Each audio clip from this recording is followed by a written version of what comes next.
வணக்கம். இன்னைக்கு என்ன பார்க்க போறோம் அப்படின்னா ஃபோக்கஸ் 2.0ல டெஸ்ட் நம்பர் 18க்கான சயின்ஸ் எக்ஸ்பிளனேஷன் தான் பார்க்க போறோம். வாங்க பார்க்கலாமா? இன்னைக்கு என்ன பார்க்க போறீங்க அப்படின்னா, இதுக்கு முன்னாடி இது ஒரு ரிவிஷன் கிளாஸ் டெஸ்ட் மாதிரி தானே. இதுக்கு முன்னாடி என்னென்னலாம் படிச்சிருந்தீங்களோ அது எல்லா டாப்பிக்லேருந்து வந்திருக்கும். ஃபிசிக்ஸ், கெமிஸ்ட்ரி, பயாலஜி எல்லாத்துலேருந்துமே உங்களுக்கு கொஸ்டின் கேட்டுருந்துருப்பாங்க. நீங்கள் ஆன்சர் பண்ணியிருந்திருப்பீங்க. இப்போ அதுக்கான எக்ஸ்பிளனேஷன் என்னென்னன்றதை பார்த்துடலாமா? ஃபர்ஸ்ட் கொஸ்டின் என்ன கொடுத்துருக்காங்கன்றதை பாருங்க.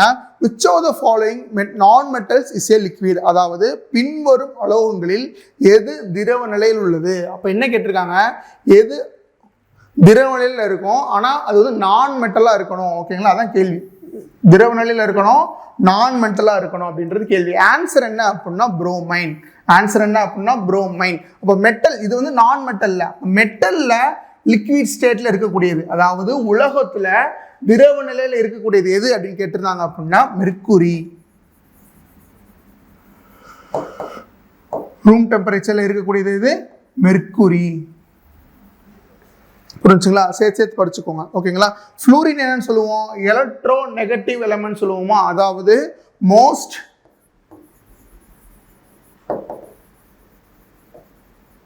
Electro negative element. தமிழ்ல ரொம்ப அழகா சொல்லுவாங்க. அந்த பேர் என்ன சொல்லுவாங்க அப்படின்னா எலக்ட்ரான் கவர்திறன் சொல்லுவாங்க. என்னன்னு சொல்றாங்க? எலக்ட்ரான்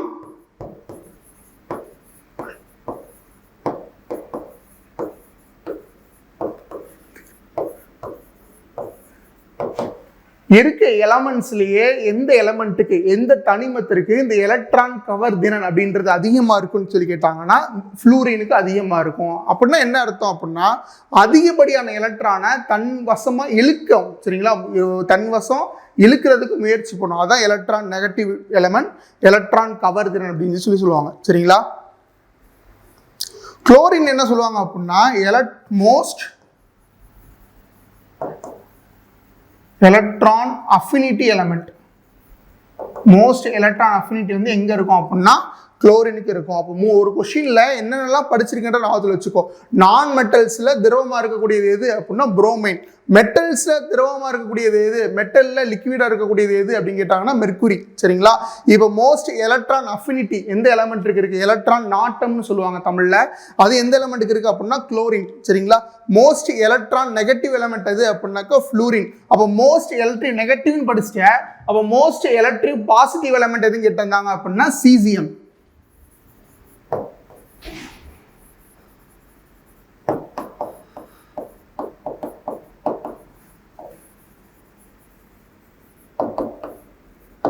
ஓகேங்களா? என்ன எலமெண்ட்?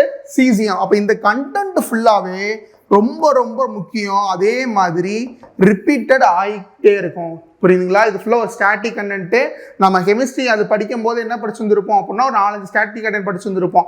இருக்கிறதுல எது ரொம்ப டென்சிட்டி அதிகமாக இருக்கும், எது ரொம்ப டென்சிட்டி கம்மியாக இருக்கும், இருக்கிறதுல ரொம்ப லைட் வெயிட் மெட்டீரியல் எது, இந்த மாதிரி நிறைய ஸ்டாட்டிக் கண்டென்ட் படிச்சுருந்துருப்போம். அந்த ஸ்டாட்டிக் கண்டென்ட்ல சேர்த்து எழுதி வச்சு படிச்சிருங்க. சரிங்களா? இப்போ செகண்ட் கொஸ்டின் போலாமா? அக்கார்டிங் டு ஆக்டிவிட்டி சீரீஸ், அதாவது ரியாக்டிவிட்டி சீரீஸ்னு ஒன்று படிச்சிருப்போம். ஞாபகம் இருக்க? என்ன படிச்சிருந்தோம்? எங்கேருந்து ஆரம்பிக்கும்? கேலேருந்து ஆரம்பிக்கும். பொட்டாசியம், சோடியம், கால்சியம், இந்த மாதிரி படிச்சுட்டு வந்திருந்தோம். கரெக்டாக? அது அதிகமாக ரியாக்ட் ஆகக்கூடிய எலமெண்ட்ஸ் அப்படின்னா என்னென்னு போடுவோம் அப்படின்னா சோடியம், பொட்டாசியம், கால்சியம்லாம், லித்தியம், இதெல்லாம் ரொம்ப அதிகமாக ஈஸியாக ரியாக்ட் ஆகக்கூடியது அப்படின்னு சொல்லி படிச்சுருந்துருப்போம். சரிங்களா? அதே அந்த ரியாக்டிவிட்டி சீரீஸ் என்ன கேட்டிருக்காங்க அப்படின்னா அயனை விட எது ரொம்ப ரியாக்ஷன் அதிகமாக இருக்குன்னு சொல்லி கேட்டிருக்காங்க. சரிங்களா? அயனை விட, அதாவது இரும்பு எதனை விட, புரிஞ்சுங்களா? இரும்பு எதனை விட வினைதிறன். அப்போனா இரும்புன்றது இங்கே இருக்கணும், அது எதை விட அதிகமாக இருக்குன்னு சொல்லி கேட்டிருக்காங்க. சரிங்களா? இரும்புக்கு கீழே யார் இருக்கான்னு சொல்லி கேட்டிருப்பாங்க. யார் இருப்பா அப்படின்னா காப்பர்.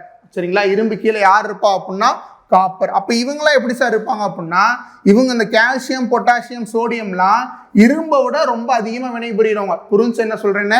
இந்த கால்சியம், சோடியம், பொட்டாசியம்லாம் இரும்பை விட டக்குன்னு வினைபுரிந்துருவாங்க. ரியாக்ஷன் அப்படின்றது டக்குன்னு நடந்துடும். ஆனால் காப்பரை விட அதிகமாக யார் இருப்பா அப்படின்னாக்க அயன் இருக்கும். புரிஞ்சுங்களா? அந்த கொஸ்டினை கேட்டிருக்காங்க. ஆப்ஷன் அது ஆப்ஷன் டி காப்பர். அடுத்த கொஸ்டின் போலாமா?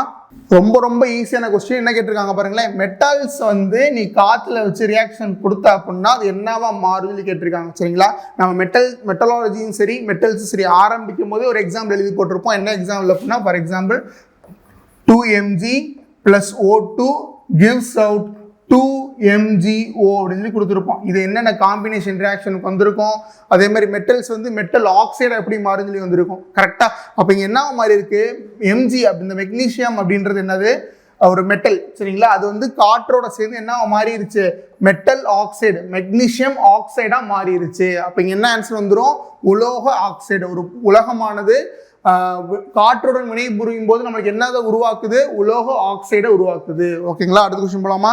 அடுத்த கொஸ்டின் பாருங்க என்ன கொடுத்துருக்காங்க அப்படின்னு, food cans are coated with tin and not with zinc சரிங்களா. அதாவது நம்ம அந்த உணவுப் பொருட்கள் அடைக்கப்பட்ட டப்பாக்கள் துத்தநாகத்தால் பூசப்படாமல், புரிஞ்சுங்களா, எதை யூஸ் பண்ணலையா, சிங்கை யூஸ் பண்ணலையா, துத்தநாகத்தால் பூசப்படாமல் வெள்ளியத்தால் பூசப்படுவதற்கு என்ன காரணம், என்ன காரணம், நம்ம அந்த ரியாக்டிவிட்டி சீரிஸ் தான் காரணம் சரிங்களா. இந்த துத்தநாகம்ன்றது ஈஸியா வினை புரிஞ்சிடும். அதனால என்ன செய்வாங்க அப்படின்னா, இந்த டின்னை வச்சு என்ன செய்வாங்க, கோட்டிங் கொடுப்பாங்க. புரிஞ்சா எதனால கொடுக்குறாங்கன்னு, எது ஈஸியா வினை புரிந்துடும். அதனால எதை யூஸ் பண்ண மாட்டாங்க, இந்த துத்தநாகத்தை யூஸ் பண்ண மாட்டாங்க.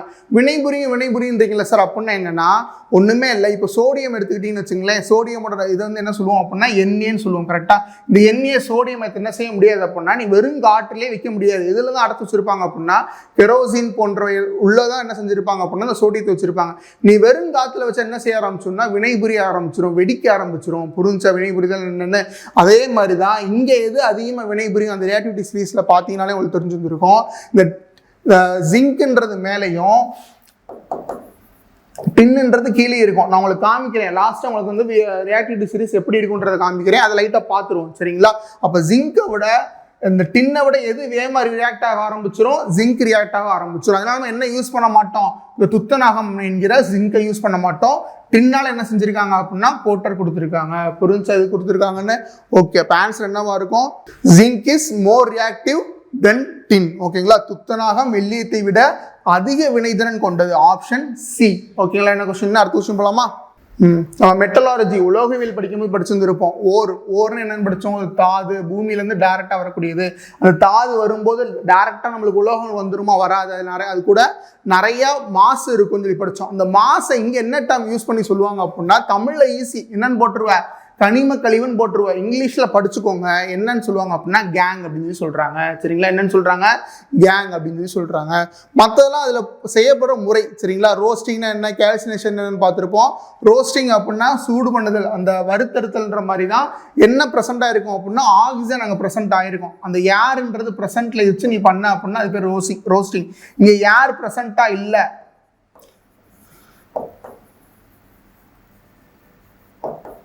ஹீட் பண்றப்ப உனக்கு அந்த காற்று இல்லாம பண்ண அப்படின்னாக்கா அது பேர் என்னது, கால்சினேஷன் அப்படின்னு சொல்லி படித்திருப்போம் சரிங்களா. அடுத்த கொஸ்டின் பாருங்க என்ன கொடுத்துருக்காங்கன்னு, out of the 180 elements of the modern periodic table how many are naturally occurring elements, அதாவது தனிமங்கள் இயற்கையாகவே கிடைக்கக்கூடிய இதில் எத்தனை சொல்லி கேட்டிருக்காங்க. இயற்கையாக கிடைக்கக்கூடிய தனிமங்கள் எத்தனை சொல்லி கேட்டிருக்காங்க சரிங்களா. இப்போ இதுக்கு ஆன்சர் வந்து பார்த்தீங்க அப்படின்னா ஆப்ஷன் ஏ 94 சரிங்களா. ஆப்ஷன் ஏ 94 நம்மளுக்கு டைரக்ட். இதுக்கு அப்போ மிச்சம் மொத்தம் 118 சொல்றீங்களா சார், இப்போ இதில் 94 போயிருச்சு. அப்போ பேலன்ஸ் இருக்க எலமெண்ட்ஸ்ல எப்படி இயற்கையாக கிடைக்கல அப்படின்னா இயற்கையாக கிடைக்கல. மீதி எல்லாமே எப்படி அப்படின்னாக்கா மேன்மேட் திங்ஸ், மனிதனால் உருவாக்கப்பட்டது சரிங்களா. அப்போ நீ என்ன படிச்சுக்கணும் அப்படின்னா மேன்மேட்ல தான் எத்தனை இருக்கு அப்படின்றதையும் இப்போ சேர்த்து படிச்சு வச்சுக்கணும் சரிங்களா. இது போக நீங்க வேற என்னென்ன படிக்கணும் அப்படின்னா நம்பர் ஆஃப் மெட்டல்ஸ் எத்தனை இருக்கு, நான் மெட்டல்ஸ் எத்தனை இருக்கு, மெட்டலாய்டு,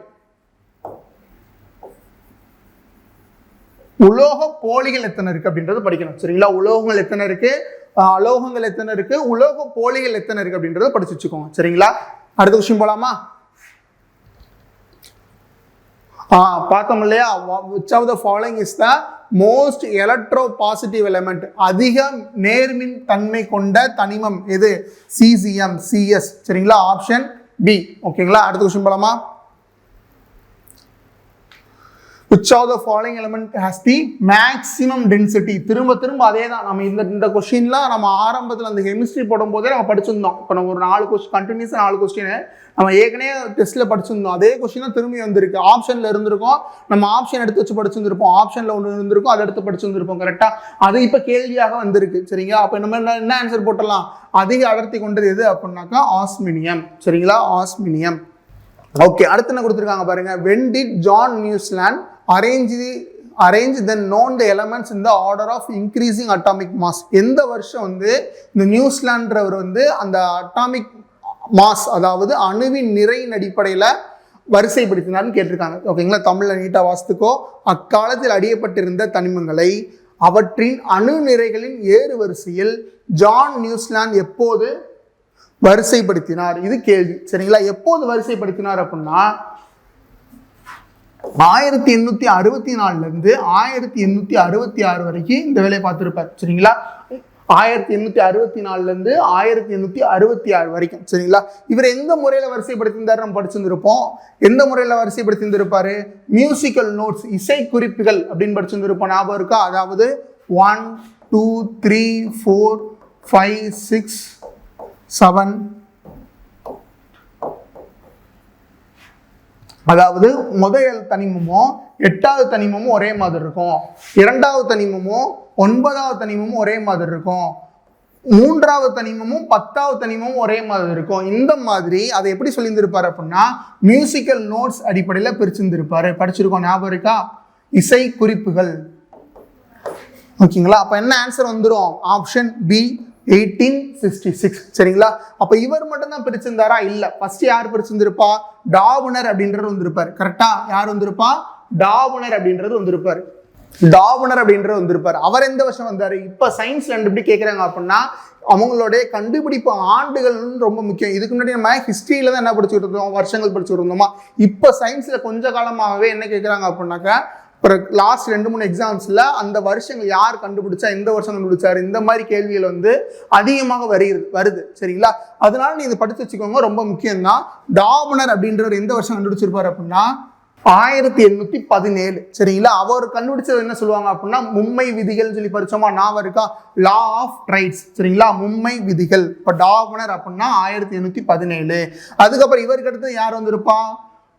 நியூசிலாந்து வந்திருப்பாரு. நியூசிலாந்து ஆக்டவ், இதுக்கு முன்னாடி படிச்சோம் இல்லையா? நியூசிலாந்து ஆக்டவ்.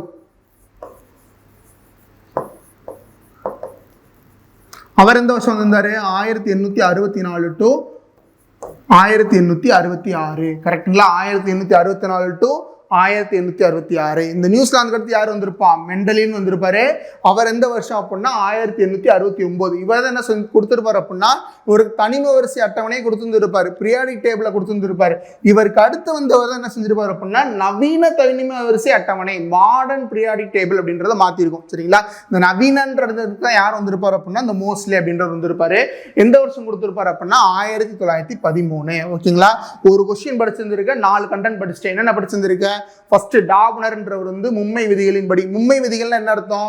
முதல் தனிமத்தையும் 2வது 3வது தனிமத்தையும் ஆவரேஜ் எடுத்தோம்னா என்ன கிடைச்சிரும்? நடுவில் இருக்க 2வது தனிமம் கிடைச்சிரும் சொல்லி இருந்திருப்பாரு. கரெக்டா? முதல் தனிமம் 3வது தனிமத்தையும் ஆவரேஜ் எடுக்கும்போது 2வது தனிமம் கிடைச்சிரும் சொல்லி இருப்பாரு. இதான் என்ன சொல்றாங்க அப்படின்னா மும்மை விதிகள், லா ஆஃப் ரைட்ஸ் சொல்லுவாங்க. கரெக்டா? அப்ப 2வது ஒருத்தர் வந்துருப்பாரு. அவர் எப்படி வரிசைப்படுத்தி இருந்திருப்பாரு? இசை குறிப்புகள் மாதிரி 1 2 3 4 5 6 7, திரும்ப அந்த 8ன்றது 1 ஒத்து இருக்கும் அப்படின்ற சொல்லியிருந்திருப்பாரு. அதை சொன்னவர் யாரு அப்படின்னா நியூலாந்து ஆக்டவ். அவர் எந்த வருஷம் சொல்லியிருந்திருப்பாரு? 1864 இருந்து 1866 வரை சொல்லியிருந்திருப்பாரு. கரெக்டுங்களா?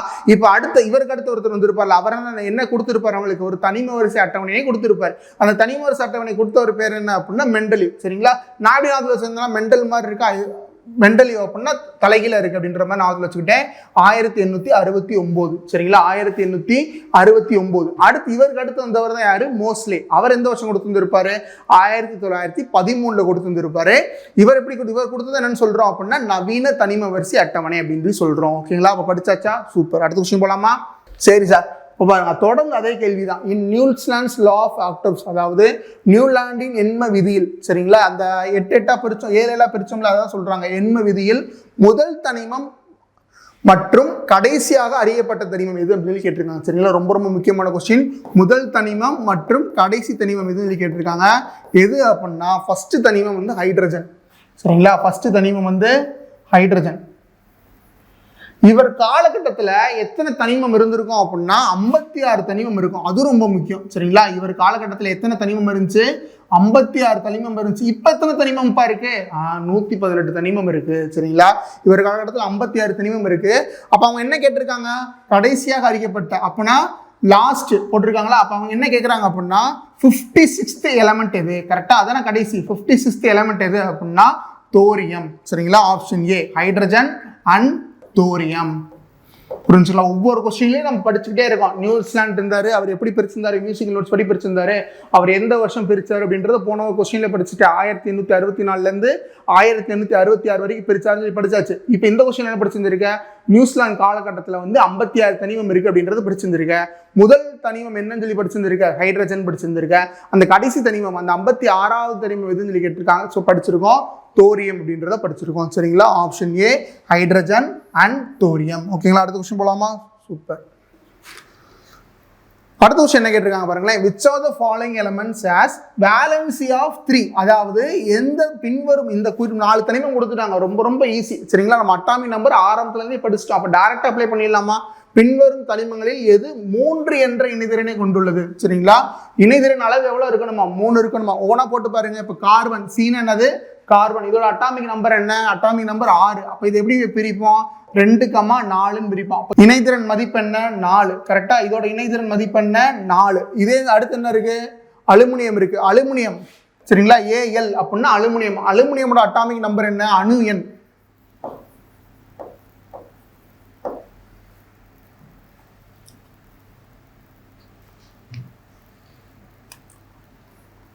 அலுமினியமோட அட்டாமிக் நம்பர் என்ன? 13. இது எப்படி பிரிப்போம்?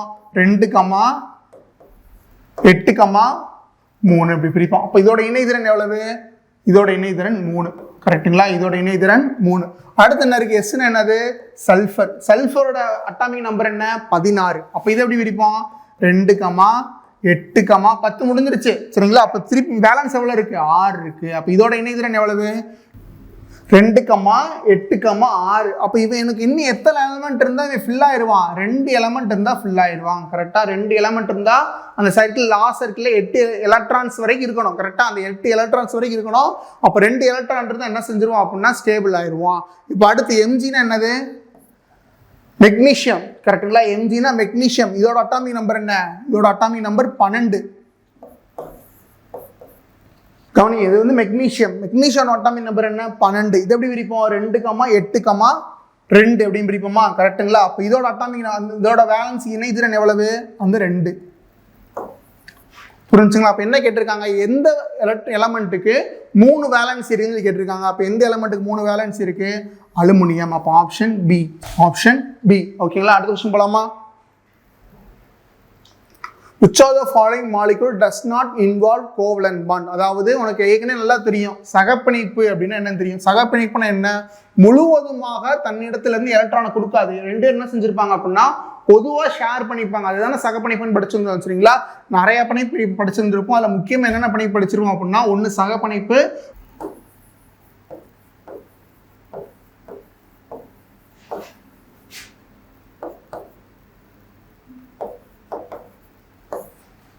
அயானிக் பிணைப்புன்னு படிச்சிருந்துருவோம். அயானிக் பிணைப்புனா என்ன? முழுவதுமா எலக்ட்ரான் வந்து என்ன செஞ்சிடும்? அங்கே போயிடும். அப்போ அவங்க என்ன கேட்டிருக்காங்க?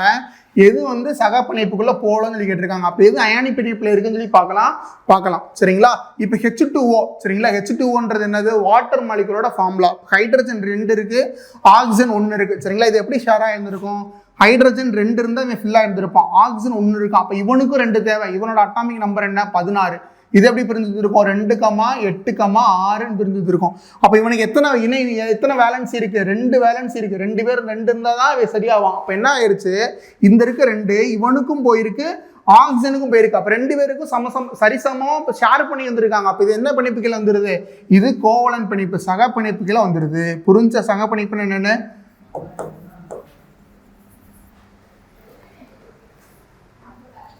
இப்போ இந்த NaCl எடுத்துக்கிட்டோம்னு வச்சுக்கோங்களேன். இப்போ NaCl போடுறேன், NaCl. சரிங்களா, Na அப்படின்னா சோடியம். சோடியம் அட்டாமிக் நம்பர் என்ன? 11. அப்போ என்னன்னு எழுதுவோம்? 2,8,3 எழுதுவீங்க. கரெக்டா, 2,8,1 எழுதுவீங்க. கரெக்டா, இது கால்சியமுக்கு Cl அப்படின்னா குளோரின். கரெக்டா, NaCl. Clனா குளோரின். அப்போ குளோரின் அட்டாமிக் நம்பர் என்ன?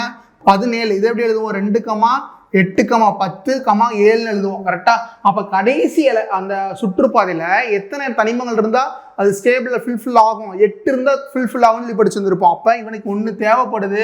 இந்த 1ன்றது இங்கேருந்து முழுமையாக அங்கே போயிடும். சரிங்களா, கரெக்டாக இந்த 1ன்றது முழுமையாக இங்கே மாறிடுது. அப்போ இது என்ன பிணைப்புக்குள்ள வராது?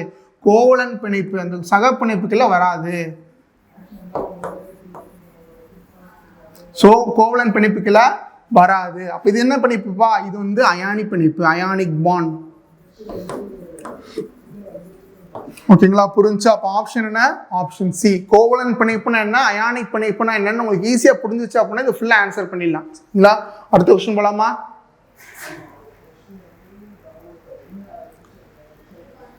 டியூரிங் போட்டோசிந்தசிஸ், அதாவது ஒளிச்சேர்க்கையின் போது 6 நீர் மூலக்கூறுகள் டேஸில் இருந்து உருவாகின்றன. அப்ப அங்க 6 மூலக்கூறுகள் உருவாகுது. சரிங்களா, அப்ப எதுல இருந்து எப்படி மாறுது அப்படின்றத பார்க்க போறோம். கரெக்டா பாருங்களேன், இதுதான் போட்டோசிந்தசிஸ் கூடிய ஃபார்முலா. தெரியும் நினைக்கிறேன்.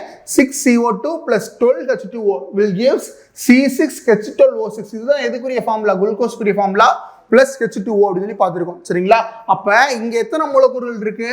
12 மூலக்கூறுகள் இருந்தா இங்க எத்தனை மூலக்கூறுகளா மாறப்போகுது? 6 மூலக்கூறுகளா மாறப்போகுது. அப்ப 12H2O இதான் ஃபார்முலாவே. கரெக்டா, அப்ப நம்மளுக்கு எத்தனை மூலக்கூறுகள் இருக்கு? நீர் மூலக்கூறுகள் 12 மூலக்கூறுகள் இருக்கு. அப்ப ஆன்சர் அங்க என்ன வந்துடும்? 12H2O 12 மூலக்கூறுகளிலிருந்து உருவாகின்றன. ஓகேங்களா, புரிஞ்சா? அந்த ஃபார்முலான்றது ரொம்ப முக்கியம், ஆபத்துல வச்சுக்கோங்க. சரிங்களா, அடுத்த விஷயம் போலாமா? அடுத்த விஷயம் பாருங்களேன். which environmental factor is mostly likely to increase the rate of transpiration in plants? அதாவது தாவரங்களில் நீர் விரவி போக்கு விதத்தை அதிகரிக்க வாய்ப்புள்ள, சரிங்களா, சுற்றுச்சூழல் காரணி எது அப்படின்னு சொல்லி கேட்டிருக்காங்க. சரிங்களா, நீராவி போக்கு. சரிங்களா, நீராவி போக்குனா என்ன? ஒண்ணுமே இல்லை, இலைகள்ல ஸ்டொமேட்டா அப்படின்ற ஹோல்ஸ் இருக்கும். கரெக்டா, நம்ம இலைகள் படிக்கும் போது இந்த செல்ஸ்ல பார்த்துருப்போம். ஸ்டொமேட்டா அப்படின்ற ஹோல்ஸ் இருக்கும், அதை சுற்றி சேஃப் கார்ட் செல்ஸ் இருக்கும். இந்த ஸ்டொமேட்டால இருந்து என்ன செய்யும் அப்படின்னா நீர் வந்து அதிகமாக வெளியேறும். கரெக்டா, நீர் வந்து வெளியேறும். அப்படி அந்த சூழலை உருவாக்குறது எது அப்படின்னு சொல்லி கேட்டிருக்காங்க. கீழே 4 ஆப்ஷன் கொடுத்துருக்காங்க. அந்த சூழலை உருவாக்குறது எதுன்னு சொல்லி கேட்டிருக்காங்க. சரிங்களா, ஹை ஹியூமிடிட்டி. ஹை ஹியூமிடிட்டினா அதிகமான ஈரப்பதம் இருந்தால் இது உருவாகுன்றாங்க. தப்பு. சரிங்களா, ஆக்சுவலாக இது எப்படி உருவாக வாய்ப்பு இருக்கும் அப்படின்னா, அந்த ஒரு செடி இருக்கு அப்படின்னா சுற்றி கம்மியான ஈரப்பதம் இருந்துச்சு அப்படின்னா, குறைவான ஈரப்பதம் இருந்துச்சு அப்படின்னா அது அதிகமான என்ன செய்யும் அப்படின்னா தண்ணியை வெளியேறும். ஆனால் அதிகமாக ஈரப்பதம் இருக்கும்போது அது என்ன செய்யாது? தண்ணி அதிகமாக வெளியேற்றாது. சரிங்களா, அப்போ என்ன வராது? ஆப்ஷன் ஏ வராது. ஓகேங்களா, அடுத்து லோ டெம்பரேச்சர். லோ டெம்பரேச்சரும் தவறு. ஹை டெம்பரேச்சர் என்ன செய்யும்? அதிகமாக வெளியேற்றும் ஒழிய லோ டெம்பரேச்சர்ல அதிகமாக வெளியேற்றாது. ஓகேங்களா, அப்போ லோ டெம்பரேச்சர்னால இங்கே என்ன இருக்குன்னு அர்த்தம்? ஹை ஹியூமிடிட்டி இருக்குன்னு அர்த்தம். ரெண்டுமே ரிலேட்டபிள் தான். சரிங்களா, ஆப்ஷன்ல இருந்து நம்ம எடுத்துடலாம். அடுத்து பாருங்க, குறைந்த ஒளிச்செறிவு, அதாவது லோ லைட் இன்டென்சிட்டி. அந்த ஸ்டொமேட்டான்னு சொல்றோம் இல்லையா, அந்த ஹோல்ஸ், அது வந்து லைட் இருந்தால் மட்டும்தான், சன்லைட் அந்த லைட் இருந்தால் மட்டும்தான் என்ன செய்யும்? அதுவே அந்த காட் செல்ஸோட உதவினால அது ஓப்பன் ஆகும். சரிங்களா, லைட் இல்லை அப்படின்னா அது ஓப்பனே ஆகாது. ஓப்பனே ஆகாமல் எப்படி அதிகமாக வந்து நீராவி போக்கு இருக்கும்? அப்போ என்ன வராது? ஆப்ஷன் டியும் வராது. அப்போ ஆப்ஷன் என்ன? Option C. சரிங்களா, ஹை விண்ட் ஸ்பீட், அதிகமான காற்றின் வேகம் இருக்கும்போது என்ன செய்யுது? அந்த நீராவி போக்குன்றது அதுலேருந்து இலைகள்லேருந்து நீர் வெளியேறக்கூடிய தன்மை வந்து அதிகமாகுது. அப்போ எதுலேருந்து வெளியே வருதுன்றதை நீ படிச்சிருந்திருப்ப. ஸ்டொமேட்டா செல்ஸ் வந்து வெளியே வருது. அந்த ஸ்டொமேட்டா செல்ஸை சுற்றி என்ன இருந்திருக்கு அப்படின்னா காட் செல்ஸ் இருக்கு. ஓகேங்களா, இப்போ ஒரு கொஸ்டின் என்னென்னலாம் படிச்சிருக்கு அப்படின்றத நான் வச்சுக்கோங்க. திருப்பி என்ன செய்யுங்க அப்படின்னா ரிவிஷன் பண்ணுங்க. சரிங்களா, அடுத்த கொஸ்டின் போலாமா? 15 என்ன கொடுத்துருக்காங்கன்றத பாருங்க. Match the following plant response with their correct types with tropisms. இப்போ 15th கொஸ்டின் என்ன கொடுத்துருக்காங்கன்றத பாருங்க. Match the following plant response with their correct types of tropisms. அதாவது பின்வரும் தாவர துலகங்களை அவற்றுக்குரிய சரியான அசைவு வகைகளுடன் பொருத்துக. சரிங்களா, ஒண்ணுமே இல்லை, ரொம்ப ஈஸி தான். இப்போ தண்டு ஸ்டெம்னு கொடுத்துருக்காங்க, இங்கே ரூட்டுன்னு கொடுத்துருக்காங்க. சரிங்களா, இந்த ரூட்டுன்றது எப்படி வளரும் அப்படின்றத பார்க்கணும். அதுக்கு முன்னாடி இங்கே ஒரு சில வார்த்தைகள் கொடுத்துருக்காங்கல்ல. நேர் புவி இருப்பு, அதாவது ஜியோட்ராஃபிக், ஹைட்ரோட்ராஃபிக் அப்படின்னா ஒண்ணுமே இல்லை, அந்த வார்த்தைகள்லேயே அதுக்குரிய மீனிங் இருக்கும். சரிங்களா, ஜியோட்ராஃபிக்னு என்ன அர்த்தம் அப்படின்னா ஒரு செடி, அதாவது ஒரு செடியில் இருக்க ஒரு பகுதி வந்து கிராவிட்டியை நோக்கி வளர்ந்துச்சு அப்படின்னா என்ன சொல்லுவாங்க அப்படின்னா பாசிட்டிவ்லி ஜியோட்ராஃபிக், அதாவது நேர் புவியிருப்பு அசைவு. சரிங்களா, புவியிருப்பை நோக்கி வளருது. ஒரு தண்டுல இருக்க ஒரு செடியில இருக்க ஒரு உறுப்பு வந்து புவியிருப்பை நோக்கி வளருது அப்படின்னா அது என்னன்னு சொல்றாங்க? நேர் புவியிருப்பு அசைவுன்னு சொல்லி சொல்றாங்க. சரிங்களா, இன்கேஸ் அது என்ன செய்யுது? புவியிருப்புக்கு எதிராக வளருது அப்படின்னா அது என்ன சொல்லுவாங்க அப்படின்னா எதிர் புவியீர்ப்பு அசைவுன்னு சொல்லி சொல்லுவாங்க. புரிஞ்சா? புவியீர்ப்பு அசைவுன்னு என்னன்னு புரியுதா? ஜியோட்ராஃபிக்னு என்னன்னு புரியுதா? இப்போ ஒண்ணுமே இல்லை. இப்போ வேறு எடுத்துக்கிட்டீங்கன்னு வச்சுங்களேன், இப்போ ரூட் எடுத்துக்கிட்டோம் அப்படின்னா அது என்ன செய்யும்? பூமிக்குள்ள கீழே, அதாவது புவியீர்ப்பு எங்க இருக்கோ அது கீழ் நோக்கியே வளரும். கரெக்டா, அதெல்லாம் ரூட்ஸ். இதே இது மரத்தோட தண்டு, இந்த தண்டு கொடுத்துருக்காங்களா, இது எப்படி வளரும்? எதிர் புவியீர்ப்புக்கு வளரும். அதாவது இங்கே இது கீழ் நோக்கி வளருமா மேல் நோக்கி வளருமா? மேல் நோக்கி வளருது. அப்போ இது எப்படி வளருது? நெகட்டிவ்லி ஜியோட்ராஃபிக், எதிர் புவியீர்ப்பு அசைவுக்கு வளருது. புரிஞ்சா? ஜியோட்ராஃபிக் புரிஞ்சா? அதே மாதிரி தான் அடுத்து என்ன பார்க்க போறோம் அப்படின்னா ஹைட்ரோட்ராஃபிக். ஹைட்ரோட்ராஃபிக்னா ஒன்றும் இல்லை, நீர் ஈர்ப்பு விசை. எங்கே நீர் இருக்கோ அதை நோக்கி வளர்ந்துச்சு அப்படின்னா அது பாசிட்டிவ்லி ஹைட்ரோட்ராஃபிக். எங்கே நீர் இருக்கோ அதுக்கு எதிராக வளர ஆரம்பிச்சிருச்சு அப்படின்னா அது என்னன்னு சொல்கிறாங்க? நெகட்டிவ்லி ஹைட்ரோட்ராஃபிக். இப்போ நம்ம வேறு பகுதியை எடுத்துப்போமே இந்த வேறு பகுதியில் என்ன செய்யும்? கீழே இருக்க பூமியில் இருக்க நீரை ஃபுல்லாக என்ன செய்யும்? உறிஞ்சும் தன்மை கொண்டது. அப்போ அது எப்படி வளரணும்? நீர் ஈர்ப்பு விசை அசைவு மூலியமாக தானே வளரணும். கரெக்டாக? அப்போ ரூட்டுக்கு என்ன ஆன்சர் வந்துடும் அப்படின்னா 3 போடலாம் 1 போடலாம். கரெக்டா? 3 வரும் 1 வரும். இப்போ ஆப்ஷன்ல பாருங்க என்னென்ன கொடுத்துருக்காங்கன்னு. வேறுன்றது கியூல ஃபார்ம் பண்ணியிருக்காங்க. அப்போ ஆப்ஷன் ஏவும் வரலாம் டியும் வரலாம். கரெக்டா? இப்போ பிக்கு என்ன கொடுத்துருக்காங்க பாருங்க, தண்டுக்கு வந்து ஆப்ஷன் 2 கொடுத்து இதுல வந்து நெகட்டிவ்லி ஆப்ஷன் ஏல வந்து நெகட்டிவ்லி கொடுத்துருக்காங்க. சரிங்களா? ஆனா தண்டுன்றது எப்படி வளரும்? எதிர் புவியீர்ப்பு அசைவுல வளரும். அப்போ ஆப்ஷன் என்ன? Option A. சரிங்களா? பிக்கு 2 கியூக்கு 1. சரிங்களா? பிக்கு வந்து 2 கியூக்கு வந்து 1. ஓகேங்களா? புரிஞ்சு எப்படி எடுத்துருக்கோம்னு. இப்போ இந்த ஜியோட்ராஃபிக் என்ன ஹைட்ரோட்ராஃபிக் என்னன்னு புரியுதா?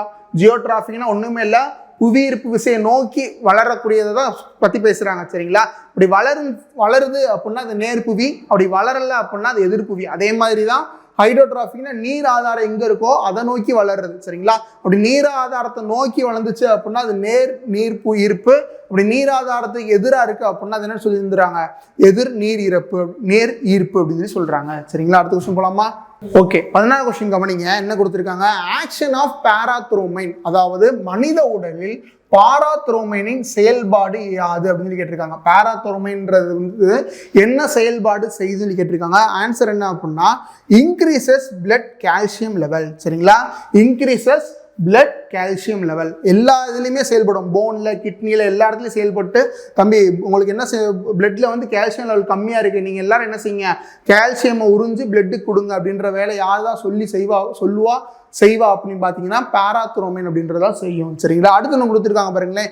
இன்க்ரீசஸ் சோடியம், அதாவது பிளட் சோடியம் லெவல், இரத்த சோடியம் அளவை அதிகரிக்கிறது எது அப்படின்னு சொல்லி கேட்டாங்க அப்படின்னாலும் நீங்க இதை எக்ஸ்ட்ரா படிச்சு வச்சுக்கலாம். சரிங்களா? ஒரு ஆப்ஷன் படிக்கணும்னா அதுல இருந்து படிச்சு போந்தானே. இதுக்கு என்ன ஆன்சர் வரும் அப்படின்னா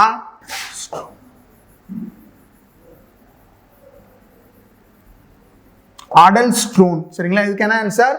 அடல்ஸ்ட்ரோன். சரிங்களா? புரிஞ்சா? இப்போ பாராத்ரோமின்றது என்ன வேலை பார்க்குது? பிளட் லெவல்ல கால்சியத்தை கூட்டுது. சரிங்களா? கால்சியம் லெவல்ல பிளட்ல கூட்டுது. ஓகேங்களா? அதே இது சோடியம் லெவல் கூட்டணும் என்ன செய்ய யூஸ் ஆகுது அப்படின்னா அடல்ஸ்ட்ரோம் அப்படின்றது யூஸ் ஆகுது. சரிங்களா? சோடியம் லெவலுக்கு எது யூஸ் ஆகுது? அடல்ஸ்ட்ரோம் அப்படின்றது யூஸ் ஆகுது. அடுத்த விஷயம் போலாமா? Which gland remains active only till puberty, அதாவது எந்த சுரபி பருவம் அடையும் காலம் வரை மட்டுமே செயல்படுகிறது. ரொம்ப முக்கியமான கொஸ்டின். ஏதோ ஒரு சுரபி இருக்கு, அது பருவம் அடையும் காலம் வரைக்கும் தான் செயல்படுதுன்னா இது என்ன சுரபின்னா ஒண்ணுமே இல்லை, தைமஸ். சரியா? என்ன வேலை சார் பார்க்குது அப்படின்னா நம்மளுடைய நோய் எதிர்ப்பு சக்தி அதிகமாக பண்றது ஃபுல்லாக இந்த இதுதான். நம்ம சின்ன பிள்ளையா இருப்போம் இல்லையா, அந்த வயசு வரைக்கும் இது இருக்கும். அதுக்கப்புறமேட்டு இதோட செயல்பாடுன்றது இருக்காது. சரிங்களா? அப்போ தைமஸ் என்ற சுரபி தான் வேலை செய்யுது. இது என்ன வேலை செய்யுது அப்படின்னா இம்யூனி சிஸ்டம், எதிர்ப்பு சக்தியை வளர்க்குது.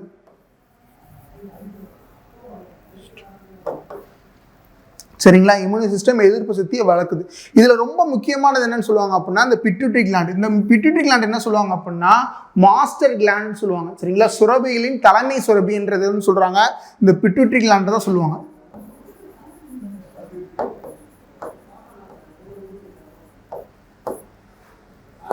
ஹைபோதலாமஸ். இந்த ஹைபோதலாமஸ்ன்றது எதுக்கு உதவுது அப்படின்னாக்கா டெம்பரேச்சர், நம்ம பாடியில் இருக்கக்கூடிய முக்கியமாக என்ன வேலை பார்க்கணும் அப்படின்னாக்கா நம்ம பாடியில் இருக்கக்கூடிய டெம்பரேச்சரை கண்ட்ரோல் பண்ணுறது யார் அப்படின்னா இந்த ஹைபோதலாமஸ்.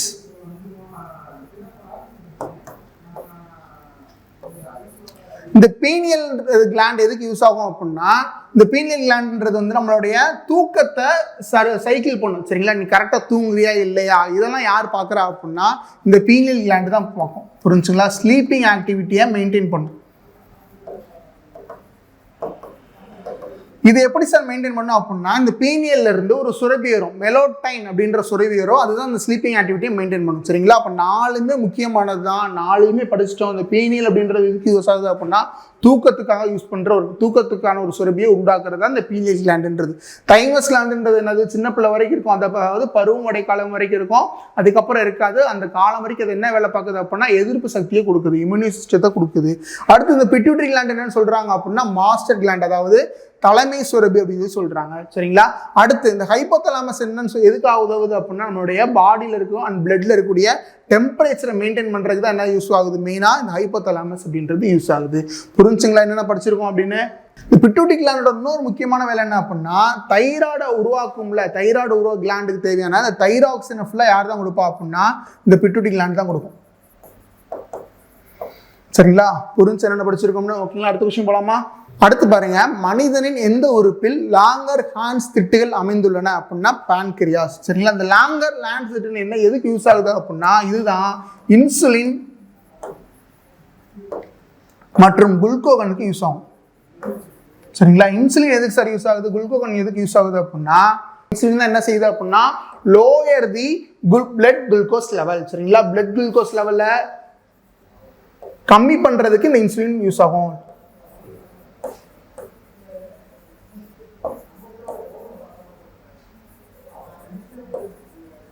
இந்த குளுக்கோகன் என்ன யூஸ் ஆகும் அப்படின்னா, ரொம்ப கம்மியாயிருச்சு அப்படின்னா அது திருப்பி நம்மளுக்கு என்ன மாற்றி கொடுக்கும் அப்படின்னா, சுகரா மாற்றி கொடுக்கும் இல்லையா?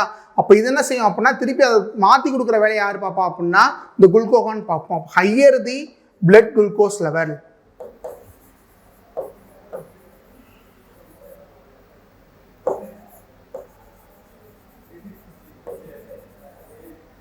புரிஞ்சுங்களா? அப்ப அந்த லாங்கர் ஹேண்ட்ஸ் திட்டுகள், இஸ்லெட்ஸ் ஆஃப் லாங்கர் ஹேண்ட்ஸ். சரிங்களா? அது எங்க இருக்கு, எந்த உறுப்புல இருக்கு அப்படின்னு பார்த்துருக்கோம். கணையத்துல இருக்கு, பேங்க்ரியாஸ்ல இருக்கு. அது எதுக்காக யூஸ் ஆகுது? 2 ப்ரொடியூஸ் பண்ணுது, ஒன்னு இன்சுலின், இன்னொன்று குளுக்கோகான். இன்சுலின்றது எதுக்கு உதவுது? நம்ம பிளட் குளுக்கோஸ், அதாவது பிளட்ல இருக்கக்கூடிய குளுக்கோஸ் லெவலை கம்மி பண்றதுக்கு உதவுது. இந்த குளுக்கோகான்றது எதுக்கு யூஸ் ஆகுது? நம்ம பிளட் குளுக்கோஸ் லெவல் ரொம்ப கம்மியாயிருச்சுன்னா திரும்ப என்ன மாற்றி கொடுக்கறதுக்கு யார் தான் யூஸ் பண்றா அப்படின்னு என்ன யூஸ் ஆகுது அப்படின்னா, இந்த குளுக்கோகான் அப்படின்றது யூஸ் ஆகுது. ஓகேங்களா? அடுத்த கொஸ்டின் போலாமா? ஓகே, அடுத்த கொஸ்டின் நல்ல கொஸ்டின், நல்லா பாருங்க. இந்த dub sound produce the closing of. Dub ஒலி எதன் மூடுதலில் ஏற்படுகிறது? அப்போ நம்ம ஹார்ட்ல ஒரு சவுண்ட் பார்த்துருப்போம் இல்லையா, லப் டப் அப்படின்ற சவுண்ட் வந்துருக்கும் இல்லையா? அப்போ இந்த டப்புன்ற சவுண்டு எந்த வால்வு, அதாவது இந்த 4 வால்வு கொடுத்துருக்காங்க இல்லையா, இந்த எந்த வால்வு மூடுற மூலியமா எடுத்து கேட்டிருக்காங்க. எந்த வால்வு அப்படின்னாக்கா செமிலூனார் வால்வு, அதாவது அரைச்சந்திர வால்வுகள். சரிங்களா? அப்போ இந்த லப் டப் 2 சவுண்டு சொன்னீங்கல்ல சார், இந்த டப்புன்றதுக்கு இந்த அரைச்சந்திர வால்வு கரெக்ட். இந்த லப்புன்றதுக்கு என்ன வால்வு வந்துடும் அப்படின்னா, இந்த மூவிதல் வால்வு மற்றும் இந்த ஈரிதல் வால்வு, இது 2மே சேர்ந்து ஓப்பன் ஆகி க்ளோஸ் ஆகிறப்ப தான் உங்களுக்கு என்ன சவுண்ட் உருவாகுது அப்படின்னா, இந்த லப் அப்படின்ற சவுண்டு உருவாகுது. சரிங்களா? இந்த டப்புன்ற சவுண்டுக்கு தான் அரைச்சந்திர வால்வுகள். சரிங்களா? செமிலூனார் வால்வ்ஸ், ட்ரைகஸ்பிட் வால்வும் பைகஸ்பிட் வால்வும் என்ன சவுண்ட் உருவாக்குது? இந்த லப் அப்படின்ற சவுண்டு உருவாக்குது. சரிங்களா? அடுத்த விஷயம் போலாமா?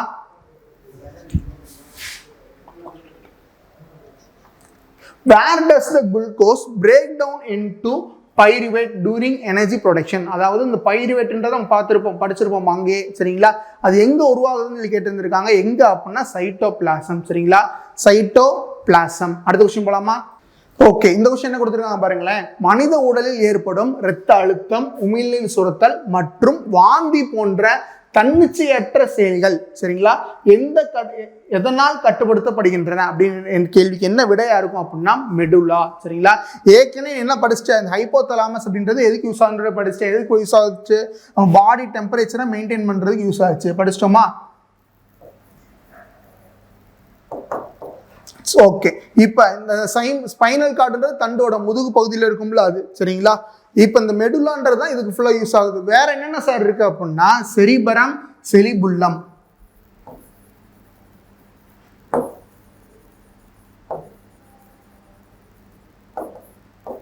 இந்த செரிபரம் எதுக்கு யூஸ் ஆகுது அப்படின்னா இதுதான் அதிகமாக நம்ம மூளையில் எடுத்துக்கிட்டோம் அப்படின்னா நிறைய பாட்டாக பிரிப்பாங்க அப்படிதானே. அந்த பாட்டில் அதிகப்படியான இடத்த பிடிச்சிக்கிறது யாரு அப்படின்னா இந்த செரிபரம். சரிங்களா? இந்த செரிபரத்துக்கு கீழே என்ன டைப் பிரியும் அப்படின்னா ஒரு 4 பார்ட்ஸ் பிரியும்.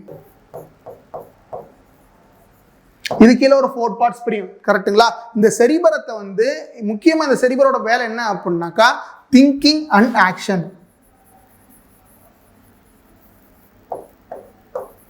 Thinking and processing. சரிங்களா, யோசிக்கிறது செய்கிற வேலை யார் பார்ப்பா அப்படின்னா இந்த செரிபரம் தான் பார்க்கும். சரிங்களா, அது கீழே ஒரு 4 பாட்டாக பிரிப்பாங்க. அது என்னென்ன தெளிவாக படித்து வச்சுக்கோங்க. சரிங்களா, இப்போ இந்த செரிபலம் அப்படின்றது எதுக்கு யூஸ் ஆகும் அப்படின்னா நம்ம நிலையா நிற்கிறோம் இல்லையா, இந்த மாதிரி நிலையா நிற்கிறது நடக்கிறது இந்த மாதிரி இதெல்லாம் எதுக்கு யூஸ் ஆகுது அப்படின்னாக்கா இந்த செரிபெல்லம் அப்படின்றத யூஸ் ஆகும். இதெல்லாம் மசில்ஸ் போன்ஸ் எல்லாத்தையும் ஒன்றா வச்சிருந்து நம்ம ஒரு நிலைத்தன்மையோடு இருக்கிறதுக்கு எது அதிகமாக யூஸ் ஆகுது, இந்த செரிபெல்லம் அப்படின்றத யூஸ் ஆகுது. சரிங்களா, இது போக இந்த மெடுலா ஆம்ப்ளிகேட்டா, இந்த மெடுலா ஆம்ப்ளிகேட்டாக்கு தான் நீ படிச்சிட்ட. உடலில் ஏற்படும் இரத்த அழுத்தம், உமிழ்நீர் சுரத்தல் மற்றும் வாந்தி போன்ற தன்னிச்சையற்ற செயல்கள் எதனால் ஏற்படுத்தப்படுகின்றன அப்படின்னா மெடுலா ஆம்ப்ளிகேட்டால ஆகுது. சரிங்களா, ஓகே, அடுத்த விஷயம் போலாமா? இதுல இன்னொன்று தெரிஞ்சுக்கோ, இந்த மெடுலா ஆம்ப்ளிகேட்டா இதுக்கு மட்டும் யூஸ் ஆகல, இன்னொன்று என்ன யூஸ் ஆகும் அப்படின்னா blood pressure and heart rate. சரிங்களா, blood pressure and heart rate, இதே துடிப்பு எவ்வளோ வேகமாக துடிக்கணும், அதே மாதிரி பிளட் ப்ரெஷர் எவ்வளோ இருக்கணும், இது எல்லாத்துக்குமே யார் தான் முக்கியமான காரணமாக இருக்கா, இந்த மெடுலா தான் முக்கியமான காரணமாக இருக்கான். சரிங்களா, படிச்சாச்சா? 4 ஆப்ஷனையும் படிச்சிருக்கேன், 4 வச்சுக்கோங்க. சரிங்களா, இந்த பான்ஸ் அப்படின்றது எதுக்கு யூஸ் ஆகும்னா ஏற்கனவே ஒன்று படிச்சுருப்பேன், பீனியல் கிளாண்ட் அப்படின்றது எதுக்கு யூஸ் ஆச்சு, நம்மளுடைய தூக்கத்துக்கு யூஸ் ஆச்சு. அதே மாதிரி இந்த பான்ஸ் எதுக்கு யூஸ் ஆகும்னா இதுவும் ஒன் டைப் ஆஃப் தூக்கத்துக்கு யூஸ் ஆகும். இது போகுது இன்னொரு வேலை என்ன வேலை பார்க்கும் அப்படின்னா இந்த செரிபெல்லம் இருக்குல்ல, 2 பேர் இருக்காங்க, 2 பிரெயின் இருக்குல்ல, இந்த 2 பேருக்கு இடையில இருந்துகிட்டு இவங்கள்ட்ட இருந்து இன்ஃபர்மேஷன் இங்கே வாங்கி கொடுக்கறது, இங்கேருந்து இன்ஃபர்மேஷன் இங்கே வாங்கி கொடுக்குறதெல்லாம் யார் பார்க்குறா, இந்த பான்ஸ் அப்படின்றது பார்க்குறது. சரிங்களா, பான்ஸுன்றத நான் பாஸ்ன்னு ஆற்றுல வச்சுப்பேன். இங்கேருந்து இன்ஃபர்மேஷன் இங்கேயும், இங்கேருந்து இங்கே இன்ஃபர்மேஷன் இங்கேயும் பாஸ் பண்ணுது அப்படின்றத நான் ஆற்றுல வச்சுப்பேன். சரிங்களா, ஓகே, அடுத்த விஷயம் போலாமா? அடுத்து கேட்டுட்டு இருக்காங்க பாருங்க, இப்போ நம்ம படிச்சோம்ல அதே தான். தன்னிச்சையான செயல்கள் உடல் தோரணை மற்றும் உடலின் சமநிலையை பேணுவதற்கு படிச்சோமா, சமநிலையை பேணுவதற்கு டேஸ் பொறுப்பாக உள்ளது. சரிங்களா, ஆப்ஷன் 4 கொடுத்தாங்க. பிரெயின் போட்டக்கூடாது, பிரெயின்ல உள்ள இருக்கதான் கேட்டிருக்காங்க. கரெக்டா என்னன்னு படிச்சோம், செரிபெல்லம். சரிங்களா, சிறுமூளை தான் இதுக்கு யூஸ் ஆகுது. சரிங்களா, ஓகே, அடுத்த கொஸ்டின் போலாமா? சுற்றுச்சூழலின் பின்வரும் கருத்தியல் மண்டலங்களில் பருப்பொருளை சேமிக்கும் திறன் மிக குறைவாக கொண்ட பகுதி எது அப்படின்னா பயோஸ்பியர். சரிங்களா, என்ன ஆன்சர் இதுக்கு? பயோஸ்பியர், உயிர்கோளம். அடுத்து பாருங்களேன், உயிரி பெருக்கத்திற்கு எது காரணமாக அமைகிறதுன்னு சொல்லி கேட்டிருக்காங்க. What is the reason for bio magnification அப்படின்னு சொல்லி கேட்டிருக்காங்க. சரிங்களா, அதுக்கு என்ன காரணம் அப்படின்னா ஆர்கனோ குளோரைடு. பயோ மேக்னிஃபிகேஷன்னா உயிரிகள் அதிகமாக பெருகுது. சரிங்களா, அதுக்கு எது காரணமாக இருக்கு அப்படின்னா அந்த குளோரைடு, ஆர்கனோ குளோரைடு அப்படின்றது காரணமாக இருக்கு. சரிங்களா, அடுத்த விஷயம் போலாமா? ஓகே, அடுத்த விஷயம் பாருங்க, match the bones of the year with their other names. சரிங்களா, அதாவது இயர்ல காதில் இருக்க எலும்புகள் கொடுத்துருக்காங்க, அதோடைய பேர்கள் எப்படிலாம் இருக்கு, மாற்று பேர்கள் கொடுத்துருக்காங்க. சரிங்களா, இதை பார்த்துடலாம். ஓகேங்களா, ரொம்ப ஈஸி தான், ஆனால் ஞாபகம் வச்சுக்கணும். சரிங்களா, இது மட்டும்தான் படிக்கணுமா சார்னா இல்லை. சரிங்களா, இது போக நிறைய நம்ம கால் எலும்புகள், கையெலும்புகள் எல்லாத்துக்குமே ஒவ்வொரு பேர் இருக்கும். சரிங்களா, அது என்னென்ன பேர், எத்தனை எண்ணிக்கையில் இருக்குது அப்படின்றது நீங்கள் படிச்சு வச்சுக்கணும். அது ரொம்ப முக்கியமானது. இப்போ பாருங்க, இங்கே என்ன பார்க்க போகிறோம் அப்படின்னா மேலியஸ் அப்படின்றது இருக்குது. சரிங்களா, அந்த மேலியஸ் என்ன சொல்கிறாங்க அப்படின்னா மாற்று பேர் என்ன அப்படின்னு பார்த்தீங்கன்னா சுத்தி, ஹேமர். சரிங்களா, அந்த மேலியஸோட மாற்று பெயர் ஹேமர். ஓகேங்களா, அடுத்து இன்கஸ் அப்படின்றதோட மாற்று பேர் என்ன அப்படின்னா பட்டை. சரிங்களா, இன்கஸோட மாற்று பேர் என்ன, பட்டை. ஸ்டேப்ஸ்ன்றதுக்கு மாற்று பேர் என்னவா இருக்கும் அப்படின்னா ஸ்டிரப். சரிங்களா, ஸ்டேப்ஸுக்கு என்ன மாற்று பேரு, ஸ்டிரப். புரிஞ்சு என்ன படிச்சிருக்கோம்னு? ஓகேங்களா, வேற எதுவும் டவுட்ஸ் இருக்கா? ஓகே, இன்னைக்கு ஒரு எக்ஸ்பிளனேஷன் உங்களுக்கு ரொம்ப யூஸ்ஃபுல்லாக இருக்கும்னு நினைக்கிறேன். இதில் ஏதாவது டவுட்ஸ் ஏதாவது இருந்துச்சுன்னா கீழே கமெண்ட் பண்ணுங்க. தேங்க்யூ.